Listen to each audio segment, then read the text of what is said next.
जम्मू कश्मीर के रीजन में जो भी आतंकी इस वक्त मौजूद है उनमें से 80% पाकिस्तानी मूल के हैं। इसका मतलब यह है कि पाकिस्तानी आर्मी और आईएसआई घाटी में आतंकी साजिशों से बाज नहीं आ रही है।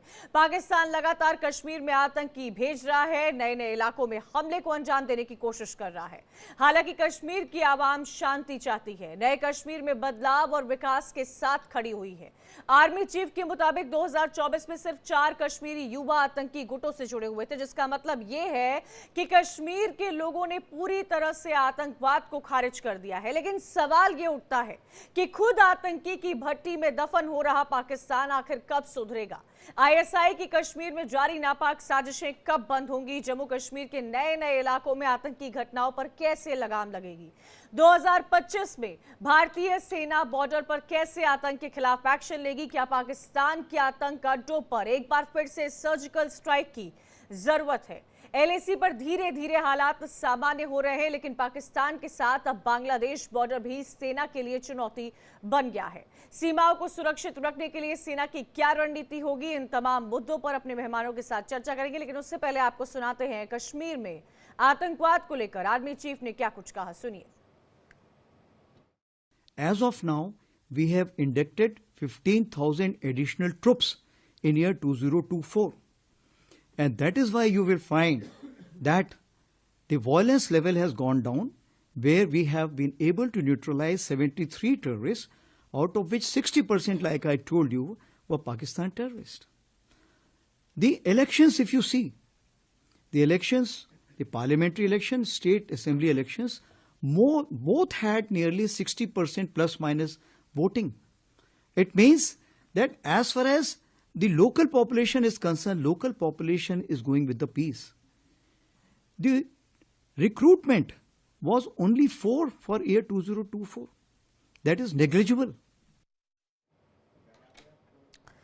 तो आर्मी चीफ के बयान को आपने सुना, जिन्होंने साफ तौर पर बोला है कि पिछले साल 2024 की अगर बात की जाए तो जितनी भी आतंकी गतिविधियां हुई थी उसमें 60% से ज्यादा जो आतंकी थे वो पाकिस्तान से कश्मीर में आए थे। और अब तक जो डेटा आर्मी के सामने है उसमें ये तो साफ है कि 80% से ज्यादा जो टेररिस्ट हैं वो पाकिस्तान से आते हैं। अब सवाल कई सारे खड़े होते हैं और इन्हीं सवालों पर चर्चा करेंगे। हमारे साथ लेफ्टिनेंट जनरल रिटायर्ड राज कादियान डिफेंस एक्सपर्ट के तौर पर जुड़ गए हैं, साथ ही मेजर जनरल रिटायर्ड ए के सिवाच डिफेंस एक्सपर्ट के तौर पर जुड़े हुए हैं। ध्रुव कटोच है defence expert major general retired, वो भी जुड़ेंगे कुछ ही देर में।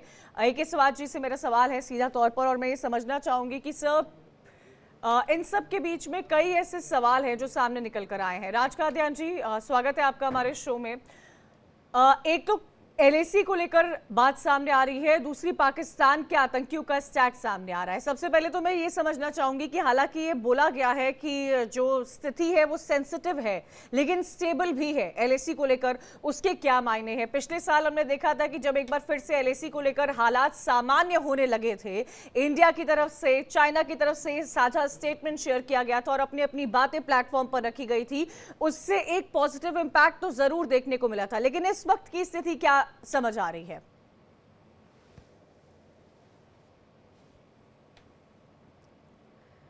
राज sir, could you please unmute yourself? मुझे आपकी आवाज नहीं मिल पा रही है।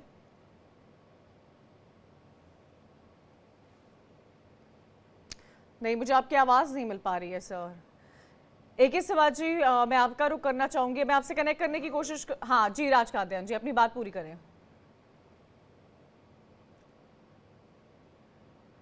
चलिए उनसे जुड़ने की कोशिश करेंगे। ए.के. शिवाजी जी, इस वक्त अगर एलएसी की स्थिति देखी जाए तो कैसी नजर आ रही है आपको? पाकिस्तान को लेकर तो कई सारे सवाल है, लेकिन अगर हम इंडिया चाइना की बात करें, पिछले साल हमने देखा था जब मुलाकातें हुई थी भारत और चीन के बीच में तो जॉइंट स्टेटमेंट जारी किया गया था। उसके बाद एलएसी पे जो हालात है वो कहीं ना कहीं एक तरह से सामान्य नजर आ रहे थे, लेकिन ये कहना कि सेंसिटिव बट स्टेबल क्या दर्शाता है? क्या ट्रूप्स वहां से हटाए गए हैं? क्या आने वाले समर्स में वहां से ट्रूप हटाए जाएंगे? हाँ बिल्कुल, देखो सच्चाई यह है कि बहुत अच्छी तरीके से बताया चीफ ने कि आज की तारीख में एलएसी में स्टेबल है बट सेंसिटिव है। उसका मतलब यह है कि सिचुएशन अंडर कंट्रोल है, मगर ये नहीं कह सकते कि ये बिल्कुल आउट ऑफ डेंजर होगी।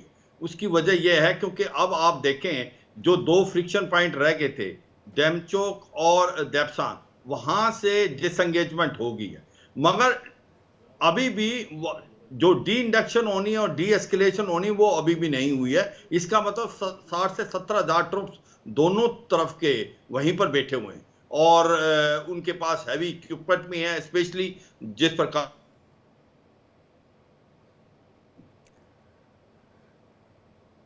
आवाज नहीं मिल पा रही है। राज कात्यान जी जुड़े हुए हैं क्या हमारे साथ? उनका रुख करेंगे, लेकिन इन सब के बीच में आप देखिए 80% आतंकी जो हैं पाकिस्तानी के हैं। जम्मू क्षेत्र में 2021 से जो जम्मू की तस्वीर बदली थी और जम्मू में खास तौर पर एक तरह से टेररिज्म का जो शिफ्ट हुआ था उसको लेकर कई सारे सवाल थे।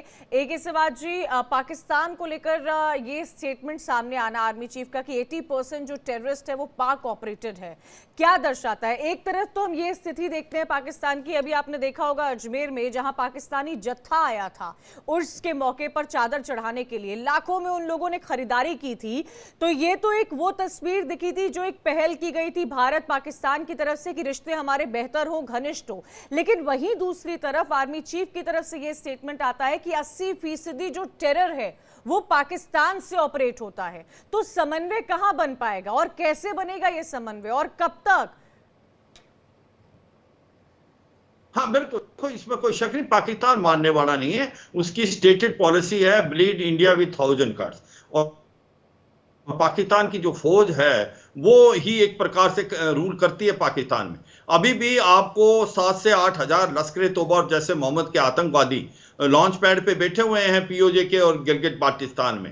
तो ये सच्चाई है कि पाकिस्तान की खुद हालात खराब हैं, उसके अंदर पॉलिटिकल इंस्टेबिलिटी है, इकोनॉमिक क्राइसिस है, आतंकवाद बढ़ता जा रहा है। मगर आतंकवाद का एक डबल चेहरा है पाकिस्तान। देखो, जब हिलेरी क्लिंटन 2013 में पाकिस्तान में आई थी तो उसने बोला था कि अगर आप अपने घर में सांप पालेंगे और सोचते हैं कि आपके पड़ोसी को डसेगा, एक दिन आपको भी डसेगा। और इसीलिए आज पाकिस्तान के पास तहरीके तालिबान पाकिस्तान जो आतंकवाद फैला हुआ है, मगर फिर भी वो गुड और बैड टेररिस्ट में फर्क करता है।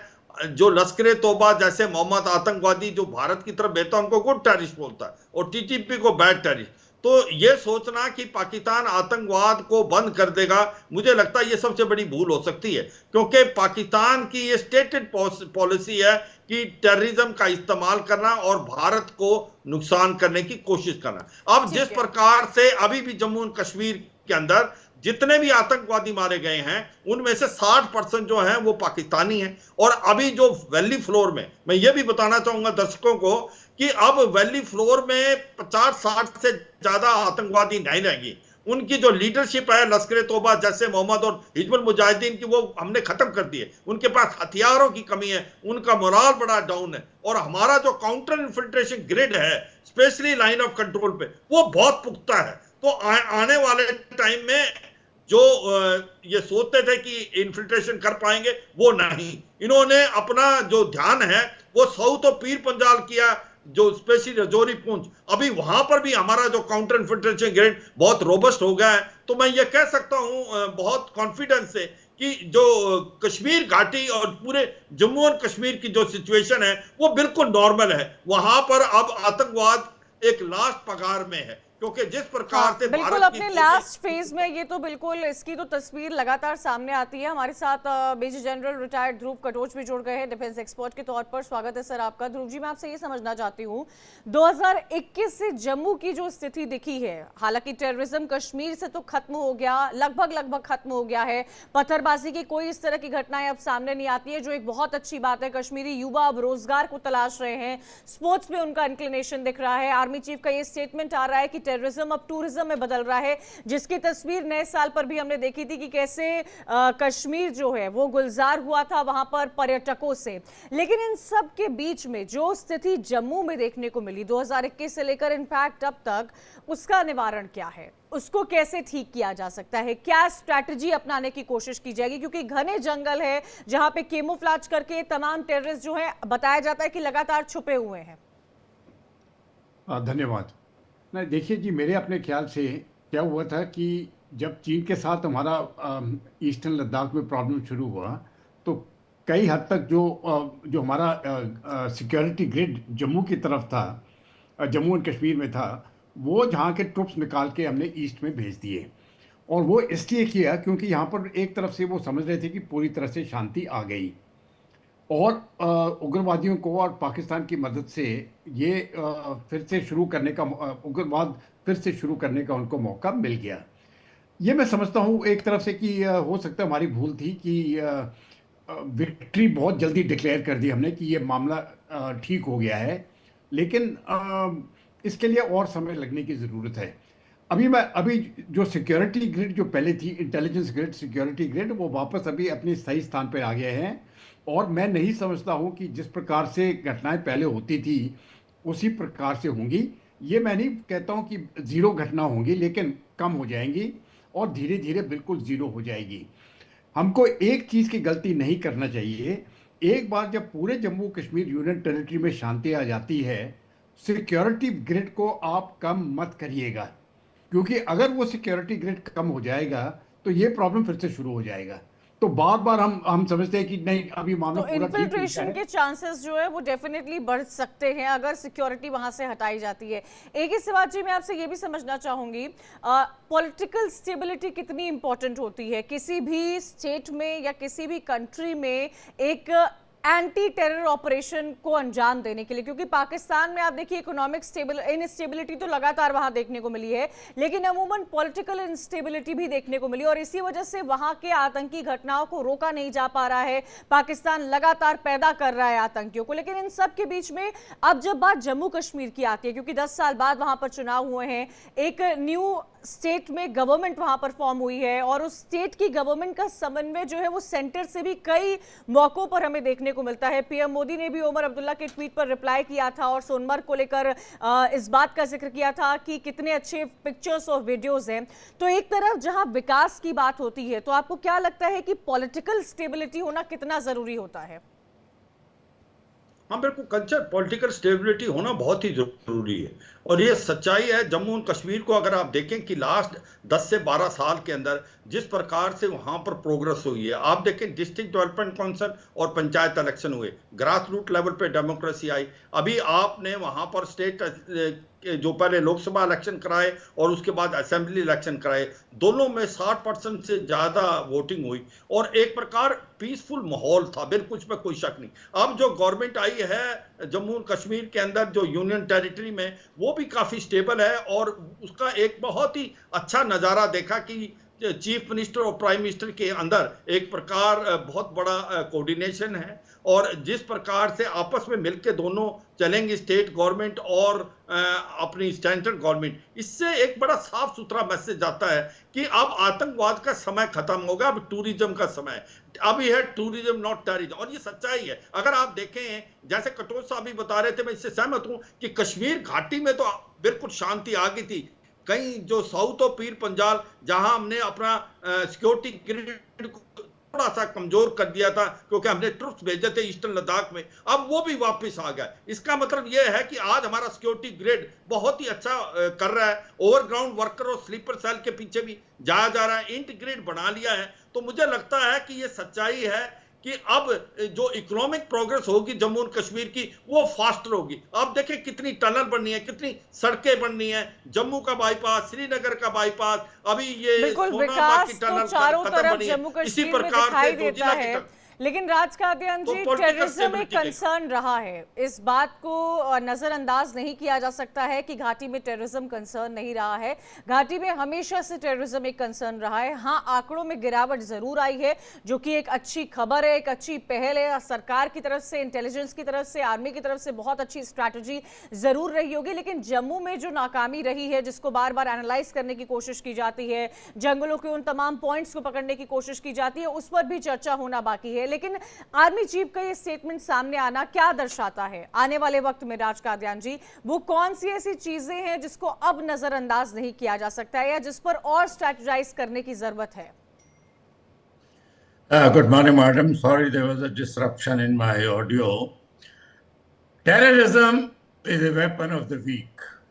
Ever since 1988, 89, when terrorism started in J&K, when Pakistan realized that they cannot defeat India in an open war, having lost all the wars, 4 or 5, So they resorted to terrorism.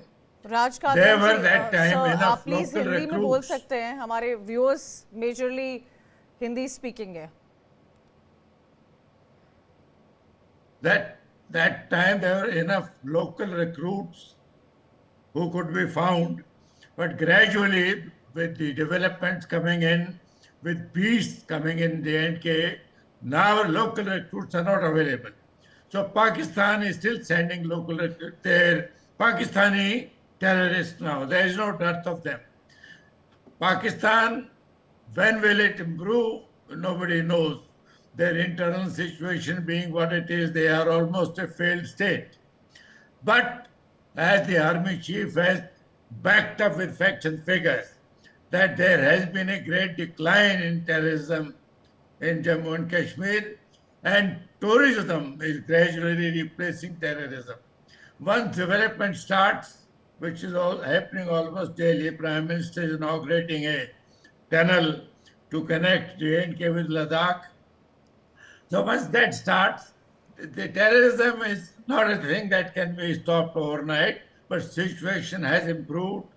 Number of visitors to the Amarnath Yatra has improved 5 lakhs, Army Chief has said.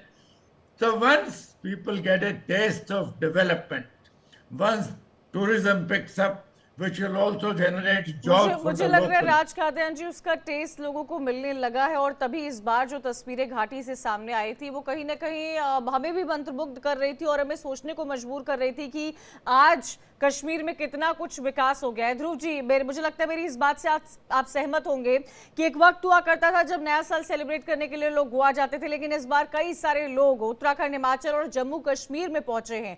तो ये सोच मुझे लगता है कि तमाम किसी भी इंडियन आर्मी की बहुत पहले से ही थी कि जो नाम से घाटी में लगातार आतंकी गतिविधियां हो रही थी उसका खात्मा कैसे किया जाए और टेररिज्म को कैसे टूरिज्म में बदला जाए। आई थिंक हम उस लेवल पर पहुंच गए हैं जहां पर आज ये स्थिति हमें घाटी में देखने को मिलती है। जो एक वक्त पर लोग नहीं सोच सकते थे वो आज होता हुआ नजर आ रहा है। कंचन जी, देखिए, पिछले कुछ सालों में मैं बोलता हूँ, ये 2019 का मैं डेट लेता हूँ, जब से ये 370 हट गई थी, तब से लेके अब तक जो फर्क हुआ है वो एक तो ग्राउंड के ऊपर फर्क हुआ है, दूसरा लोगों की सोच में फर्क हुआ है। अभी एक चीज़ समझने की ज़रूरत है, ये जो रेडिकलाइजेशन जो हुई है जम्मू और कश्मीर के पब्लिक की, वो 5-10 साल का मामला नहीं है, वो 30-40 साल की रेडिकलाइजेशन हुई है। इसका मतलब है 2 या 3 जनरेशन रेडिकलाइज हो चुके थे। उसको, वो मानसिकता को दूर करने में समय लगेगा, लेकिन काफ़ी हद तक वो अभी चेंज आ गया है। और मैं समझता हूँ 2 बड़ी चीज़ें हैं। एक तो 2019 का जो 370 हटा दी गई थी, और दूसरा 2024 के इलेक्शंस। ये 2 चीज़ें जो है, इस पे बहुत फ़र्क पड़ गया। ये जो पब्लिक के जो सोच में है वो बहुत फ़र्क पड़ गया है। क्योंकि जैसे आपने शुरू में आपने इससे पहले एक स्टेटमेंट दिया था, पॉलिटिकल स्टेबिलिटी और इंस्टेबिलिटी की बात जब की थी, इस इलेक्शन से क्या हुआ है, पॉलिटिकल स्टेबिलिटी आ गई है, क्योंकि जो सरकार बनी है वो लोगों की चॉइस की बनी है। अब आप पॉलिटिकल स्टेबिलिटी देख लो, दूसरा सिक्योरिटी फोर्सेस का जो प्रेशर पड़ रहा है, और तीसरा इकोनॉमिक डेवलपमेंट। ये तीनों चीज़ें हाथ में हाथ चल रही हैं, और इससे बहुत फर्क पड़ रहा है। लेकिन ये नहीं कह सकते हम कि कोई इंसिडेंट नहीं होगा। इंसिडेंट्स होते रहेंगे, पाकिस्तान अपनी कोशिश करता रहेगा, हम वो कोशिश उसको नाकाम करते रहेंगे। ये खेल चलती रहेगी, लेकिन ये ज़्यादा देर तक नहीं है। मुझे लगता है 2-3 या ज़्यादा से ज़्यादा 4 साल तक आखिरी इंसिडेंट होगा। हो सकता है उससे पहले ख़त्म हो जाए, लेकिन एक बार जब ये ख़त्म हो जाएगा, इसको दोबारा शुरू करना फिर बहुत मुश्किल होगा पाकिस्तान के लिए, क्योंकि जनता जो है बिल्कुल, और उसका कहीं ना मन कहीं बदल भारतीय चुका है। सेना इसी में लगी हुई है कि कैसे इसको पूरी तरह से खत्म किया जा चुके। आप सभी का बहुत बहुत शुक्रिया हमारे साथ जुड़ने के लिए, आर्मी चीफ का जो बयान सामने आया था उस पर अपनी प्रतिक्रिया देने के लिए।